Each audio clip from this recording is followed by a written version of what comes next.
Bismillahirrahmanirrahim. Izin bertanya Ustadz, terkait seorang muslimah yang memang dia belum menikah, nah ingin menjaga ifah dan izahnya Ustadz, terus melihat juga zaman sekarang yang semakin canggih, maju melesat dengan cepat, sehingga emang kadang susah gitu mengimbangi, apalagi seorang muslimah yang sering dia ke bawah-bawa dengan lingkungannya yang nggak baik gitu. Ustadz, bagaimana cara mengimbangi kita agar di samping kita bisa menjaga ifah dan izah, kita juga dapat melatih kreativitas kita untuk mengikuti perkembangan zaman. Ustadz, terima kasih.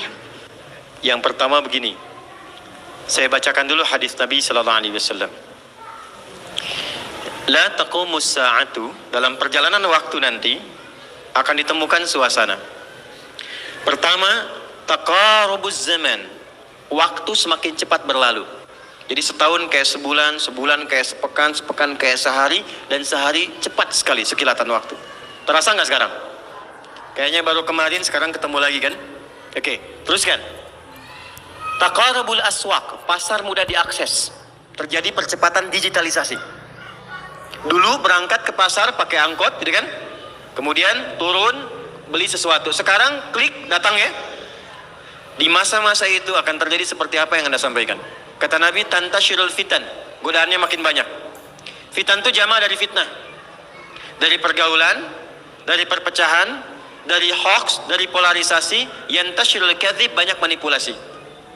Maka dalam suasana itu apa yang Nabi bimbing kepada kita untuk menjaga dalam kebaikan? Satu, pilih teman-teman terbaik. Suhbatus salihin. Kalau di perempuan, suhbatus salihat. Pertama bagaimana? Misal, lihat apa yang sekarang porsinya kita kerjakan. Anda sebagai mahasiswi misalnya, ketika berangkat cari teman-teman yang baik, yang kira-kira mendekatkan kepada Allah. Pintar, saleh, baik, bisa punya visi yang sama-sama yang baik. Sehingga apa dengan teman-teman yang baik ini? Maka jika kumpulannya ada, minimal dia akan saling menjaga. Maka Imam Nawawi menulis satu kitab, isinya 1896 hadis tentang petunjuk menemukan orang-orang yang baik, dikenal dengan nama Riyadus Shalihin. Oke? Di Riyadus Shalihin ini yang pertama, beliau mengajarkan satu, maka setiap kita mesti punya visi dulu, program yang kita jaga.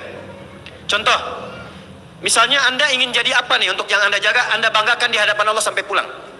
Misal, saya mau pulang kepada Allah dengan kebanggaan rutin tahajud. Saya mau pulang kepada Allah dengan kebanggaan sebagai ahli Quran. Saya pengen pulang kepada Allah dengan kebanggaan misalnya ahli sedekah. Maka dari sini bikin program. Siapkan. Saya sambil kuliah menghafal Quran. Saat akan dieksekusi, cari teman yang baik.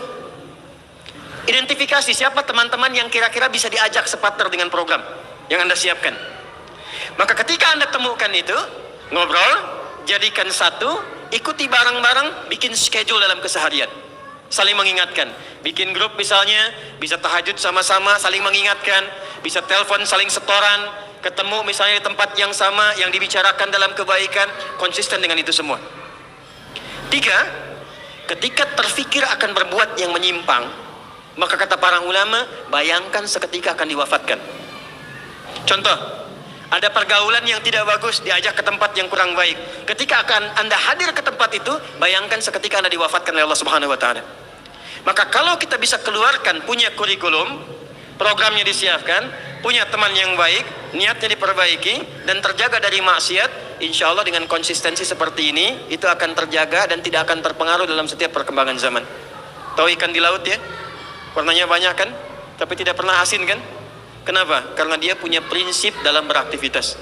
Maka dimanapun Anda beraktivitas, kalau Anda punya prinsip sebagai seorang muslimah, punya capaian target yang harus diraih, dijaga dengan teman-teman yang baik, maka insya Allah saya kira semua akan saling mengingatkan dan tidak menjaga Anda sendirian terombang-ambing dalam keburukan. Jelas ya? Wallahu ta'ala a'lam bissawab.